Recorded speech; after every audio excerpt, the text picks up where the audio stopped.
permintaan seperti ini diperbolehkan.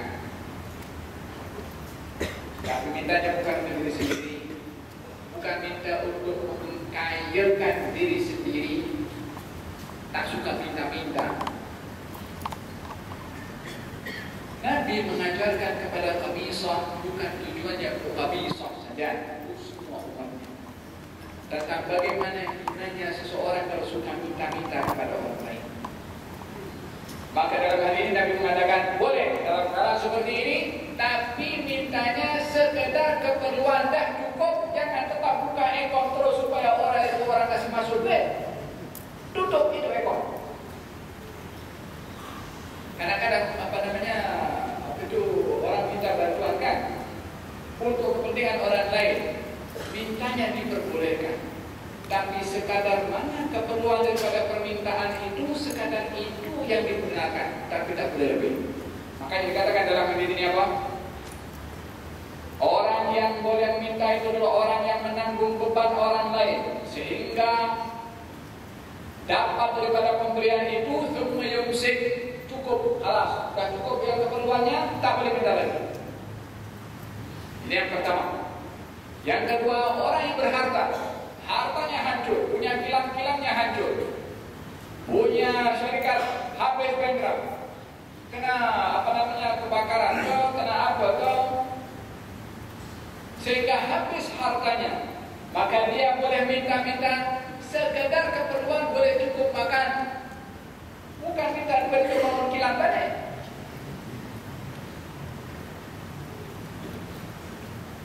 Dan bukan juga kalau satu kilang terbakar, dia punya ada 9 kilang lagi, dia dah minta kepada orang, pasal apa satu kilang saya terbakar, dia ada 9 kilang lagi. Masih ada, artinya kalau dia dah kena musibah, habis dia punya harta, baru dia minta. Tapi kalau kena musibah, satu kilangnya umpamanya terbakar atau kedainya terbakar, dia ada 9 lagi kedai, orang seperti itu tak boleh minta-minta. Dia masih berkecukupan, tidak membebankan kepada orang lain akan musibah yang Allah uji kepadanya tentang satu kedai yang dia ada 9 kedai. Intinya tidak meminta kecuali dalam keadaan keperluan. Yang ketiga adalah orang yang memang dia miskin, hidupnya fakir. Kefakirannya bukan hanya fakir biasa, tapi disaksikan oleh orang kampungnya. Ini orang memang susah. Tapi kalau tentang saya miskin, kalau ada yang menyaksikan 3 orang daripada orang kampung, pasal apa dia ambil daripada orang kampung? Kan orang kampung kenal betul siapa dia. Bukan ambil daripada itu, dia kamu jadi saksi kepada saya miskin, kalau dapat bagi 3 nanti. Dan seperti itu, orang kampung, dan dikatakan zawil hijab. Yang bersaksi itu bukan orang terpinjaman, bukan orang boleh dibeli dengan duit. Orang yang amanah, orang yang sigap, orang yang dipercaya, orang yang saleh. Bersaksi, ini orang susah. 3 orang. Kalau disaksikan 3 orang daripada orang kampungnya, boleh bagi. Boleh minta, boleh minta. Hak kata dijaga Allah itu oleh Nabi SAW daripada meminta. Nanti insyaAllah kalau akan datang kita akan bahaskan lebih panjang lebar lagi berkenaan dengan meminta-minta kepada orang lain, yang mana Nabi menggunakan konsep tangan di atas lebih baik daripada tangan di bawah. Artinya biasakan untuk memberi, kalau tidak mampu memberi jangan letakkan tangan di bawah, kecuali bila mana berada dalam keadaan darurat yang membolehkan kita meminta kepada orang lain. Alhamdulillah, kita dihadiri oleh salah seorang daripada Hadramaut, daripada bandar yang dinamakan Hami. Dia beberapa 4 jam daripada Tarim. Beliau adalah Habib Ahmad Sinaidi, dan dulu saya pernah belajar dengan beliau tahun 93. Pertama kali saya sampai ke Bumi Hadramaut dan belajar di Syekh, di sebuah madrasah yang sudah lama ada, akan tetapi ditutup sebab zaman komunis waktu itu, dan dibuka tadi madrasah itu oleh Habib Abdullah Muhammad bin Sa'id bin Hafid. Beliau salah seorang yang mengajar mengajar di situ dan saya pertama kali belajar di Darul Mustafa di bandara yang dinamakan Syekh, dan beliau sekarang mudir di Rubal Al-Hami, kampung yang kurang 1 jam daripada Syekh, dan juga Rubal Darul Mustafa. Dua madrasah ini ditadbir oleh Habib Ahmad, hadirannya membawa barakah kepada kita pada malam hari ini, dan insyaallah mutiara ilmu oleh daripada Hadramaut akan menyerikan lagi majelis kita dan membasahi hati dan jiwa kita dengan ilmu. Moga-moga Allah Subhanahu wa taala menjadikan kita orang yang bermanfaat daripada apa yang disampaikan oleh Allah Taala.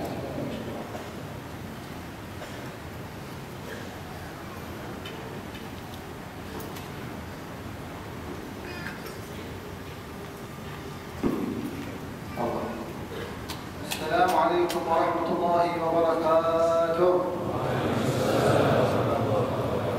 Alhamdulillah الذي أحضرنا وإياكم ما شاء الله توفيق منه سبحانه وتعالى مجالس العلم ومجالس النور ومجالس الهداية. Segala puji bagi Allah Subhanahu wa taala yang menghadirkan kita di majelis ilmu, majelis yang dipenuhi dengan cahaya, majelis yang membawa hidayah dari Allah. نجعل حضورنا في طلب العلم كما قال سيدنا الإمام الغزالي في بداية الهداية يكون طلبنا للعلم للهداية لا لمجرد الرواية.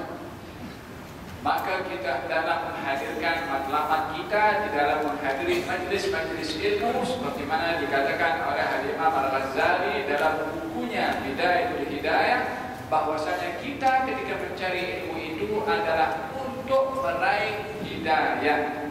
لأن الذي يطلب العلم للهداية يكون خالصا، نيته خالصة لله، ويكون قصده خالصا مخلصا، ويريده الصدق مع الله في طلب العلم، لأنه طلب العلم للهداية، ومعنى الهداية للسير إلى الله والسلوك إلى الله والإقبال على الله. معنى الهداية يعني طريق الاستقامة. Orang yang mematlamatkan di dalam mencari ilmu itu untuk meraih hidayah, bukan hanya sekedar membaca sahaja atau mendengar sahaja, tetapi mencari hidayah adalah nampak akan kesembuhan dan ketelusan orang itu di dalam mencari ilmu, disebabkan oleh kerana dengan ilmu yang didapat untuk hidayah itu akan membimbing dirinya, akan membawa hidayah kepadanya menuju kepada jalan Allah Subhanahu wa taala.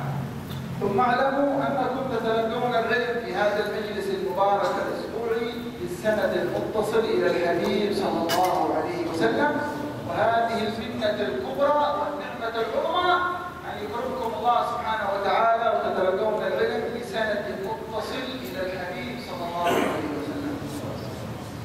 Ketahuilah bahwasanya hadirnya kamu semua di majlis mingguan ini, di tempat ini untuk mendapatkan dan mencari ilmu adalah ilmu yang Anda dapat ini adalah ilmu yang mempunyai sanad yang berhubungan mata rantai yang berhubungan sampai kepada Nabi Muhammad SAW, dan ini adalah merupakan satu anugerah, satu nikmat dari Allah kepada kamu semua yang kamu mendapatkan ilmu dengan silsilah yang bersambung sampai kepada junjungan Nabi Muhammad SAW. لأن هذا العلم نور تلقوه الصحابة من صدر الحبيب إلى صدور الصحابة، وانتقل في صدور الرجال والنساء المسلمين والمسلمات قرن بعد قرن، يتلقى من الصدور إلى الصدور. Oleh kerana ilmu ini adalah merupakan cahaya yang diambil daripada hati untuk masuk ke dalam hati, diambil daripada hati Rasulullah SAW. Mereka para sahabat mengambil cahaya ilmu untuk masuk di dalam hati mereka para sahabat, dan demikian akan berpindah cahaya ilmu itu generasi demi generasi kepada kaum muslimin dan juga kaum muslimat. Diambil ilmu itu daripada hati orang-orang yang hebat untuk menaburkan ilmu yang bermanfaat ini. وهكذا كما قال سبحانه وتعالى في القرآن بل هو آيات بينات في صدور الذين أوتوا العلم. هذا القرآن آيات بينات. أين هذه الآيات البينات؟ يقول الله هذه بل هو آيات بينات في صدور الذين علما. Allah Subhanahu wa Ta'ala yang memberitahukan kepada kita bahwasanya ilmu itu adalah mesti diambil daripada dada orang-orang yang berilmu, daripada hati orang-orang yang berilmu. Allah Subhanahu wa Ta'ala berfirman di dalam Al-Quran yang maksudnya bahwasanya ayat-ayat itu yang Al-Quranul Karim adalah berada di hati atau di dada orang-orang yang mempunyai ilmu. Cahaya ilmu itu ada di dalam dada hati orang yang berilmu, maka ilmu itu mesti diambil daripada hati orang-orang yang berilmu. والمسانيد قال العلماء في طلب العلم الإسناد ينقسم إلى 3 أقسام. إسناد في طلب العلم، العلم رواية. إسناد العلم دراية، رواية ودراية وتزكية. اليوم كثير من الناس يهتم بالرواية وبالدراية. يروي قال صلى الله عليه وسلم إنما الأعمال بالنيات، ويدري معنى الحديث. ما معنى الحديث؟ معناه كذا وكذا وكذا، يدري معناه وتدريجاته. لكن يغفل اليوم كثير منا خصوصا طلبة العلم عن السند الثالث وهو سند التزكية. حتى التزكية تتلقى بالسند المتصل إلى الحبيب صلى الله عليه وسلم، كما نتلقى العلم بالسند المتصل كذلك نتلقى التزكية طهارة النفوس وتزكيتها بالسند المتصل. Di dalam kita mencari ilmu itu wasilahnya, caranya adalah hendaklah mengambil sanad yang bersambung. Di dalam kita mengambil ilmu tersebut yang mesti ada hubungan daripada orang yang kita nak ambil ilmu daripadanya. Di dalam sanad ini, yakni laluan untuk kita mendapatkan ilmu terbagi menjadi 3 bahagian laluan untuk kita mendapatkan ilmu. Yang pertama adalah sanad riwayat. Sanad riwayah ini adalah orang yang hanya meriwayatkan, membaca, mengucapkan seperti hadis innamal a'malu binniyat. Orang yang membaca, melafazkan itu, maknanya dia mengambil ilmu secara riwayah karena dia menyampaikan. Sanad yang kedua adalah sanad dirayah, artinya pengetahuan, yaitu seseorang yang menyampaikan hadis tadi paham apa maksudnya, bukan hanya sekedar menyampaikan tetapi juga memahami.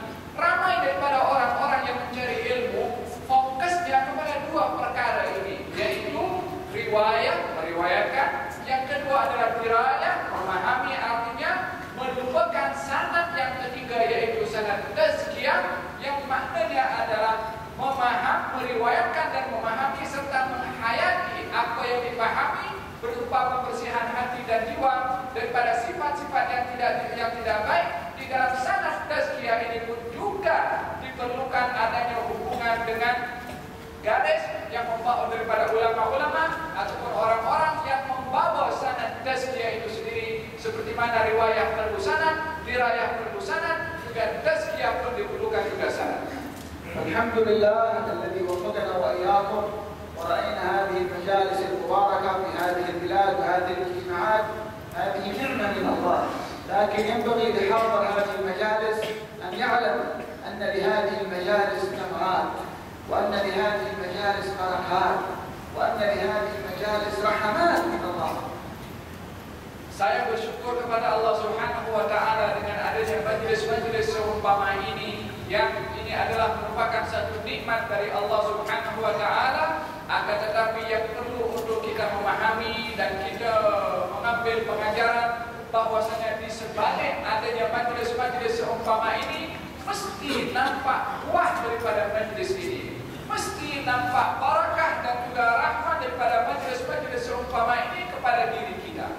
ولم يهيئ الله الأسباب لإقامة هذه المدارس والمجالس إلا وهو يريد أن يقرر سبحانه وتعالى، وهو يريد أن يدري سبحانه وتعالى، وهو الذي يعطي سبحانه وتعالى. ما يقيم الله هذه المجالس لأنها ما تقام إلا بإذن من الله وتوفيق من الله، فلم يأذن الله بإقامتها إلا وهو يريد أن يهدي ويريد أن يعطي ويريد أن يقرب ويريد أن يغفر ويريد أن يرحم ويريد أن يكرم ويريد أن يحسن سبحانه وتعالى. فينبغي حضورنا في هذه المجالس نجمع بين العلم كما سمعنا وبين التزكية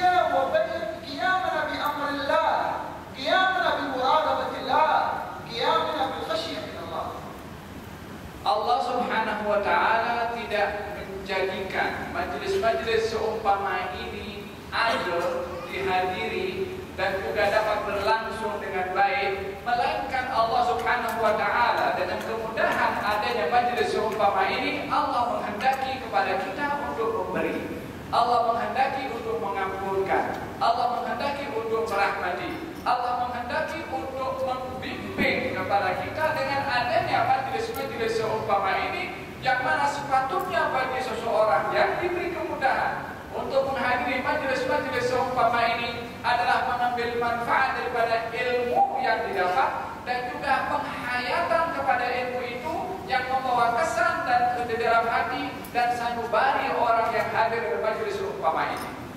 ثم أغلى ما يكسى به طالب العلم وطالبة العلم في هذه المجالس بعد أكرمنا الله، أغلى كسوة أغلى لباس يلبسه هذا الحاضر في مجالس العلم والتعليم هي خشية الله. هذا أعلى خلعة، أعظم لباس يلبسه الواحد منا خشية الله. Buah yang sepatutnya ada kepada seseorang yang menghadiri majelis-majelis seumpama ini, yang buah itu adalah merupakan pakaian yang dipakaikan oleh Allah kepada seseorang yang mengambil manfaat daripada majelis seumpama ini, pakaian perasaan takut kepada Allah Subhanahu wa Ta'ala, pakaian untuk menjadikan Allah pengawas kepada dirinya sehingga dirinya sentiasa merasa dipantau oleh Allah Subhanahu wa Ta'ala. ولهذا ورد في القرآن أن الله وصف أهل العلم بصفة الخشية. عندهم أوصاف كثيرة، عندهم الأخلاق وعندهم العبادة وعندهم العلم وعندهم قيام الليل وعندهم الصدقة وعندهم غيرها من الأعمال الخيرية، لكن الله ما وصف العلماء إلا بصفة الخشية، فقال سبحانه وتعالى: إنما يخشى الله من عباده العلماء. إنما يخشى الله أداة حصر، إنما يخشى الله حقيقة الخشية مع من؟ مع أهل العلم.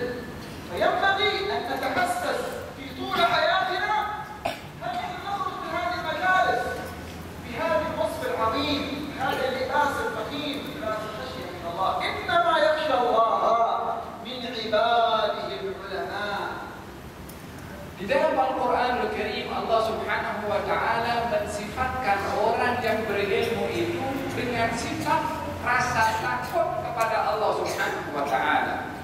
Walaupun orang yang berilmu itu punya banyak sifat, mereka sifatnya akhlaknya baik, ibadahnya baik, banyak bersedekah, ada qiyamul lail dan amal-amal ibadah yang lain yang dilakukan oleh orang-orang yang berilmu, tetapi Allah memberikan sifat kriteria kepada orang yang berilmu itu dengan rasa takut kepada Allah Subhanahu wa Ta'ala, disebabkan itu adalah merupakan kemuliaan seseorang yang berilmu bila mana mempunyai rasa takut kepada Allah. Di dalam Al-Quran Allah berfirman, maksud daripada ayat itu, sesungguhnya yang hanya mempunyai perasaan takut kepada Allah adalah mereka para ulama. Disifatkan oleh Allah, ulama itu orang yang mempunyai perasaan takut kepada Allah, yang itu semestinya menjadi sifat kepada kita yang mencari ilmu adalah menghadirkan perasaan takut kepada Allah di mana saja kita berada. كذلك الذين يبلغون رسالات الله، الرسل، الأنبياء، الدعاء إلى الله. ونحن وإياكم ينبغي يا حاضرين هذه المجالس رجال ونساء كبار وصغار أن يكون عندنا هم الدعوة إلى الله. وصف الله أهل الدعوة وأهل الذين يبلغون رسالتهم أيضا بصفة الخشية. سبحانه وتعالى قال: الذين يبلغون رسالات الله ويخشونه ولا يخشون أحدا إلا الله. فوصفهم أيضا بصفة الخشية. هذه الخشية معناها شدة الخوف من الله. وينبغي للحاضرين كلنا رجال ونساء وكبار وصغار أن يكون عندنا هم الدعوة إلى الله. وأول ما نبدأ بالدعوة إلى الله نبدأ بأنفسنا وديارنا. Allah Subhanahu wa Ta'ala juga mensifatkan di dalam Al-Quran mereka orang-orang yang menjadi pembawa ilmu daripada mereka para rasul, daripada para anbiya dan juga para duat yang menyampaikan ilmu, dan kita semua yang hadir di sini pun mesti mengambil kecenderungan, keinginan untuk menjadi pendakwah kepada orang lain yang mereka itu juga dipuji oleh Allah Subhanahu wa taala di dalam Al-Qur'an, diberikan sifat oleh Allah Subhanahu wa taala di dalam Al-Qur'an dengan sifat yang mulia, yaitu sifat yang sama disifatkan oleh Allah untuk mereka para ulama adalah perasaan takut kepada Allah Subhanahu wa taala. Di dalam Al-Qur'anul Karim, mereka Allah Subhanahu wa taala berfirman, mereka orang-orang yang menyampaikan risalah dari Allah Subhanahu wa taala, yaitu para rasul dan para anbiya serta para duat yang mengikut kepada para rasul. Mereka sifatnya itu takut kepada Allah dan tidak takut kepada selain daripada Allah Subhanahu wa taala. Kita yang mengambil ilmu mestilah mengambil semangat untuk menjadi pendakwah kepada orang lain dengan perasaan takut kita kepada Allah Subhanahu wa taala. Dan pertama kali permulaan untuk kita berdakwah adalah berdakwah untuk diri sendiri dan kepada ahli keluarga kita. Di Sunan Ibn Majah يقول الحبيب المصطفى محمد صلى الله عليه وسلم يا أبا بأن تتعلم مسألة من مسائل الدين، مسألة واحدة. أنتم في المجلس هذا تتعلمون مسائل. الحبيب يقول سيدنا أبا بكر يا أبا بكر لأن تتعلم مسألة من مسائل الدين فتعلمها غيرك عمل بها أو لم يعمل بها خير لك من أن تصلي 1000 ركعة. فالتبليغ الدعوة وحمل رسالة الأمانة بلادكم هذه بلاد الإسلام جميع أهل الأرض المسلم والكافر بحاجة إلى الدعوة إلى الله بالحكمة والموعظة الحسنة وتبليغ هذه المسائل اللي تعلمونها. كيف نطبق هذه المسائل؟ ندعو أهلنا، ندعو جيراننا، ندعو أصحابنا، ندعو إخواننا، ندعو زملائنا إلى حضور هذه المجالس المباركة. Di dalam Sunan Ibnu Majah, baginda Rasulullah Shallallahu Alaihi Wasallam bersabda kepada Abu Dzar dan berkata, wahai Abu Dzar, dengan kamu belajar satu masalah, belajar mengetahui satu ilmu, kita dalam majlis ini berapa faedah manfaat ilmu yang kita boleh dapat dari majlis di tempat ini. Dikatakan oleh Rasulullah kepada Abu Dzar, kalau kamu dapat satu ilmu dan satu ilmu itu kamu sampaikan kepada orang lain itu mengamalkan ilmu tersebut atau tidak, maka lebih baik perbuatan kamu itu daripada beribadah salat sebanyak 1000 rakaat. Dengan menyampaikan satu ilmu, apatah lagi sekian masalah ilmu yang kamu dapat, bila mana disampaikan kepada orang lain, ini adalah merupakan tanggung jawab kepada kita yang mendapatkan ilmu untuk menyampaikan kepada orang lain, kepada ahli keluarga kita, kepada jiran kita, kepada sahabat andai kita, agar supaya ilmu yang kita dapat itu dapat dimanfaatkan, difungsi dengan orang lain. Dan negara kita ini adalah negara yang di situ ada orang-orang yang juga memerlukan untuk disampaikan ilmu itu yang merupakan tanggung jawab kita untuk menyampaikan. هذا العلم الذي نتعلمه في هذه المجالس ثمرة هذا العلم تقوى الله. العلم هذا إذا لم يذكر لنا التقوى يكون حجة علينا يوم القيامة. فينبغي أن نتعلم أن ثمرة العلم التقوى. فإذا أكرمك الله بالتقوى هناك ثمرة للتقوى. العلم ثمرته التقوى، والتقوى ثمرتها علم آخر، واتقوا الله ويعلمكم الله. إذا كلها أشياء مترابطة. علومنا هذا تذكر لنا تقوى الله. من أثمر له العلم تقوى الله أعطاه الله علم لا يوجد في الكتب، علم لا يوجد في مكتبات، ما يوجد في الإنترنت، ما يوجد في الكمبيوتر، لا يوجد إلا ثمرة من ثمرات التقوى. وعلمناه من لدنا علما، هذا يسمى العلم الوحي. كيف نفوسنا تتطلع إلى هذا العلم وكلها أشياء مترابطة. علومكم هذا ثمرتها التقوى، التقوى ثمرتها علم لدني، علم معرفة الله. Ilmu yang kita belajar ini mesti melahirkan perasaan takwa kepada Allah Subhanahu wa taala, karena ilmu itu dicari untuk mendapatkan rasa takwa kepada Allah Subhanahu wa taala. Bila mana ilmu yang kita belajar ini dapat melahirkan dan membuahkan takwa kepada Allah, Allah Subhanahu wa taala akan memberikan ilmu di atas ketakwaan kita yang kita dapat daripada ilmu yang kita dapat pertama. Wattaqullaha wa yu'allimukumullah. Bertakwalah kamu kepada Allah, Allah akan berikan kepada kamu ilmu yang lain.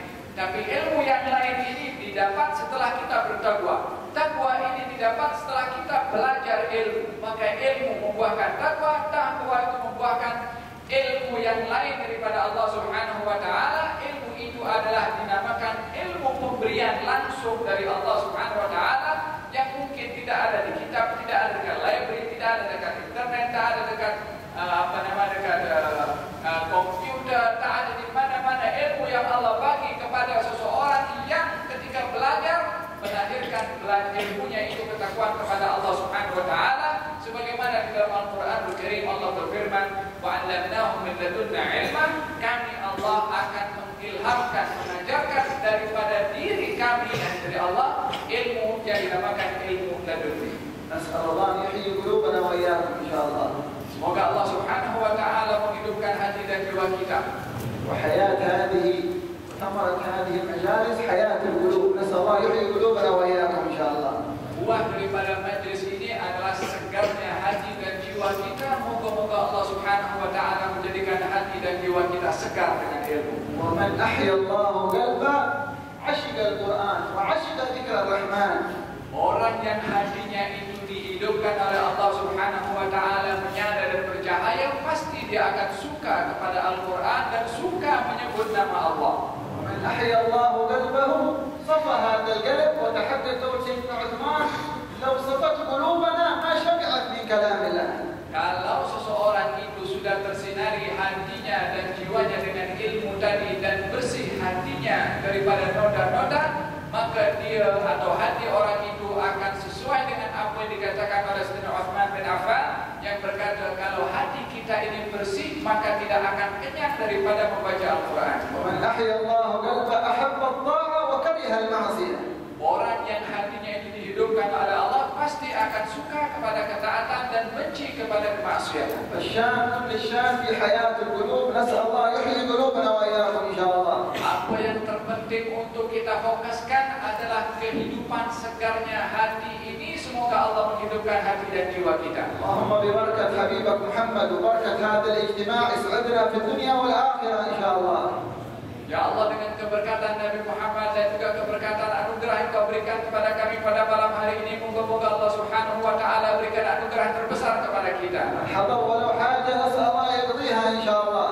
Yang ada hajat dan keperluan kepada Allah, moga-moga Allah dengar dan tunaikan hajatnya. ويجعل الله كل واحد من الحاضرين والحاضرات قرة عين للحبيب صلى الله عليه وسلم. Moga-moga semua yang hadir daripada kalangan muslimin dan juga muslimat digolongkan daripada orang-orang yang menjadi sebab kegembiraan pada Rasulullah. ونجتمع وإياكم على حوض الحبيب المصطفى صلى الله عليه وسلم. Dan moga-moga Allah Subhanahu wa taala himpunkan kita semua di telaga Nabi Muhammad sallallahu alaihi wasallam. ويجعل كل واحد منا ومنكم من العلماء الصادقين الخاشعين إن شاء الله. Dan moga-moga Allah Subhanahu wa taala jadikan kita semua golongan para ulama yang khusyuk dan taat kepada Allah dan sungguh-sungguh beribadah kepada Allah. يجعل كل واحد منا مفتاحا للخير مغلاقا للشر إن شاء الله. Dan moga-moga Allah Subhanahu wa taala jadikan kita sebab membawa kebaikan untuk orang lain dan juga menutup keburukan menimpa kepada orang lain. اللهم يا كريم يا منان تكرم علينا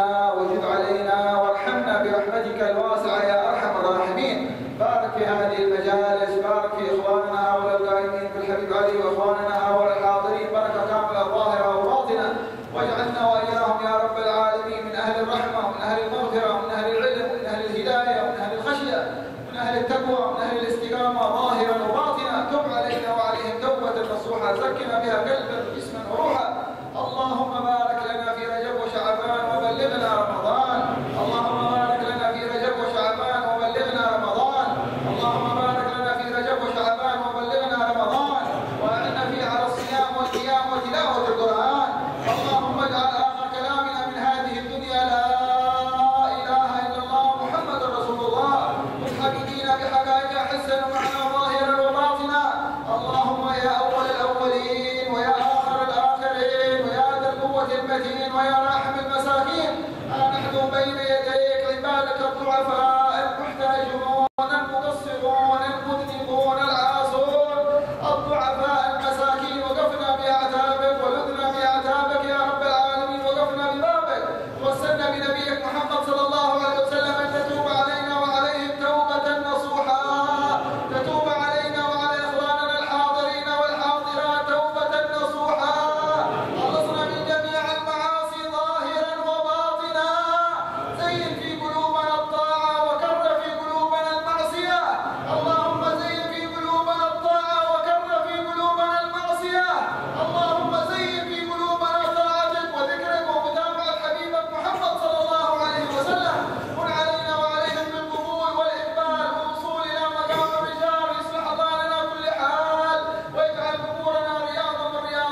واجمعنا وإياكم إن شاء الله في ساحة النظر إلى وجه الله الكريم من غير سابقة عذاب ولا عتاب ولا فتنة ولا حساب برحمتك يا أرحم الراحمين. وصلى الله على سيدنا محمد وآله وصحبه وسلم والحمد لله رب العالمين.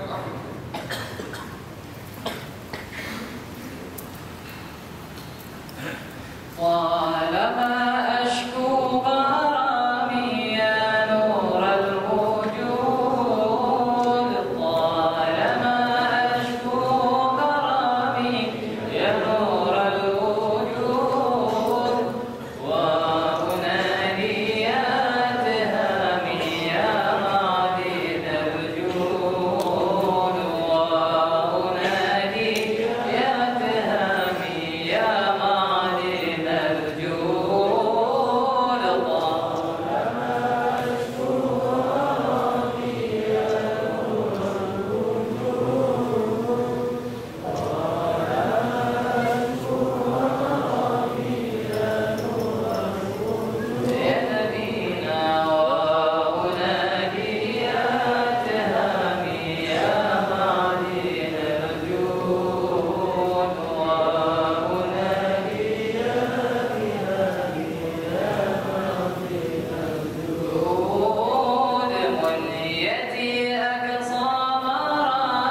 sampai 40 tahun. Nabi memakai tongkat. Imam Syafi'i juga ketika memakai tongkat itu dia berkata, ini tongkat saya pakai supaya mengingatkan saya kepada mati. Untuk mengingatkan bahwasanya umur itu semakin menghampiri kepada penghujungnya. Di dalam menggunakan tongkat atau manfaatnya adalah untuk mengikuti kepada sunnah Nabi, maka memang itu adalah perkara yang disunnahkan oleh Nabi.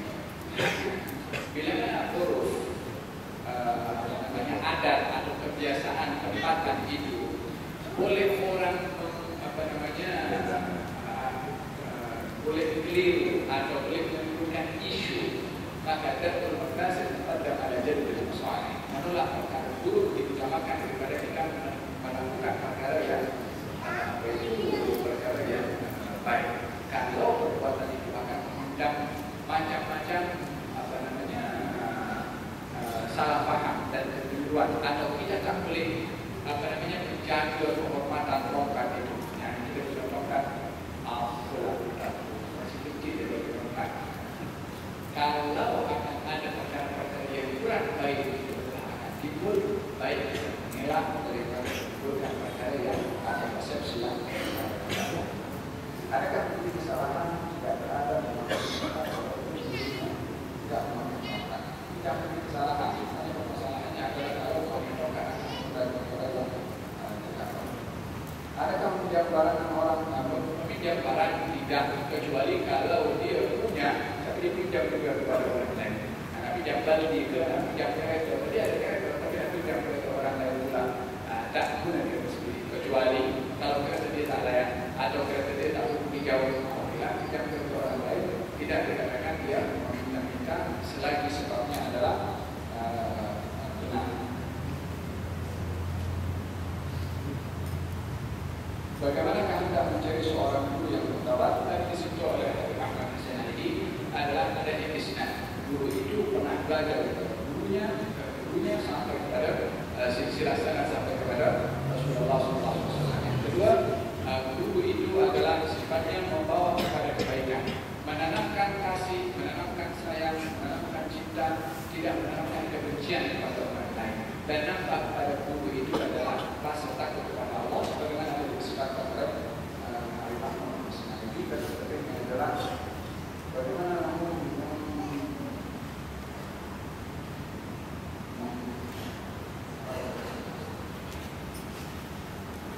mengqadha salat antara terlebih dahulu kita tahu berapa banyak salat yang kita tinggalkan. Kalau kita tidak dapat tahu cara kita memastikan atau mengagak-agak berapa banyak salat yang kita tinggalkan, sebanyak mana yang salat kita tinggalkan itu, hendaklah kita mengqadha salat tersebut mengikut keupayaan kita untuk mengqadhanya. Tapi tidak boleh mengatakan aku dah bertaubat. Maknanya dengan taubat salatnya boleh terhapus semua ditinggalkan, dan salatnya dia mengajukan kepada Allah Subhanahu Wa Taala yang mesti dia qadha. 2 tahun dia tak salat, 2 tahun dia kena qadha salat tersebut. Macam mana nak qadha salat 2 tahun? Ikut kemampuannya. Dia setelah salat subuh buat qadha subuh, selepas salat zuhur buat qadha zuhur, selepas salat asar buat qadha asar, sampai 2 tahun.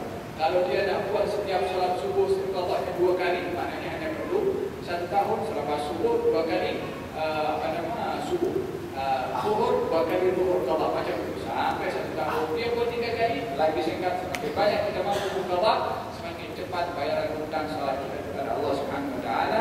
Razaqanallahu wa iyyakum kama al-fahmi wal ittifaq. Amin Allahumma amin. Kita akan akhiri dengan bacaan Al-Fatihah daripada ayah anda sendiri yang berhubung bersama.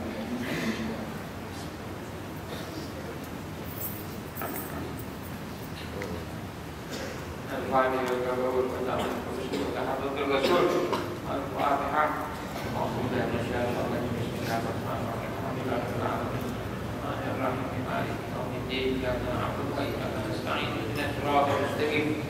صراط الذين أنعمت عليهم غير المغضوب عليهم ولا الضالين.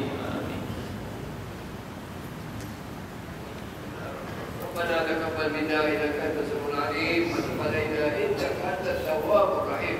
ربنا آتنا في الدنيا الدنيا حسنة وفي الآخرة حسنة وقنا عذاب النار. آمين. وصلى الله على سيدنا محمد وعلى آله وصحبه وسلم. الحمد لله رب العالمين. ربنا انفعنا بما علمتنا، رب علمنا الذي ينفعنا، رب فقنا وفق أهلنا وبارك لنا في ديننا مع القدر والداء والذكر. رب وفقنا واذكر لما ترتضي قولا وفعلا كرما، ذكر كل حلالا دائما واخلا انبياء علماء نحظى بالخير وتكفى كل شر. ربنا واصلح لنا كل الشؤون واغفر رب الرضا منك العيون، واقعنا ربنا كل الديون قبل ان تاتينا رسل المنون. انت اكرم السلام وصلاه الله تغشى المصطفى خير الحق دعانا والوفاء بفداء الدين لناس الشفاء، وعلى الآل الكرام الشرفاء قالوا صاحب المصابيح القرى. اللهم اهدنا بهداك واجعلنا من رجالك في رضاك، ولا تولنا وليا سواك، ولا تجعلنا من امرك وعصاك، وحسبنا الله ونعم الوكيل، ولا حول ولا قوه الا بالله العلي العظيم. يا ربنا عرفنا باننا لم ترفنا واننا اسرفنا على لظى اسرفنا، وتب علينا توبه تغفر لكل حوبه، واستر لنا عوراتي وامن الروعات، واغفر لوالدينا ربي ومولودينا والاهل والاخوان وسائر الخلان وكل ذي محبه او جيره او صحبه والمسلمين اجمع. امين يا ربي اسمع فضلا وجودا منا لا باكتساب الا بالمصطفى الرسول نحظى بكل سور، بالمصطفى الرسول نحظى بكل سور، بالمصطفى الرسول نحظى بكل سور. صلى وسلم ربي عليه عد الحب واله وصحبه عداد الغش السحب، والحمد لله بالبدء والبلاء. محبة الحسن سبحان ربك رب العزة عما يصفون وسلام على المرسلين والحمد لله رب العالمين. Alhamdulillah, kita telah selesai majlis taklim kita pada malam ini. Marilah sama-sama kita doakan para habaib di hadapan kita. Ini mudah-mudahan Allah panjangkan usia mereka, Allah melihara keafiatan bagi mereka, Allah meluaskan lagi ilmu mereka. Mudah-mudahan menjadi manfaat kita semua insya-Allah. Dan majlis taklim Darul Mukhtaram akan bersambung seperti biasa pada minggu hadapan di tempat dan waktu yang sama. Dan di sini ada sedikit pemberitahuan yang penting. Mulai minggu hadapan, pihak Masjid Muaz bin Jabal akan membuat sedikit pengubahsuaian di bahagian belakang masjid. Jadi antara yang terkesan daripada pengubahsuaian ialah rakan-rakan muslimat di bahagian belakang sana, di mana kita akan sediakan ruangan di bawah dewan solat, dewan serbaguna di bawah, khas untuk muslimat yang dalam keadaan yang istimewa. Seterusnya pihak muslim, para jamaah muslimat juga dikehendaki untuk memasuki bahagian masjid melalui pintu pagar di bahagian tepi sebelah kiri masjid, sebelah kanan saya lah. Jadi untuk muslimin masuk seperti biasa, kerana pintu utama bahagian tangga di hadapan sana akan ditutup. Jadi untuk maklumat lanjut sila layari www.darulmukhtaram.com serta Facebook Darul Mukhtaram. Kita akan merincikan lagi. Jadi selepas ini para jamaah dijemput untuk menjamu sedikit wadah yang telah disediakan. Segala kekurangan kami mohon maaf. Saya sudahi dengan tasbih kifar.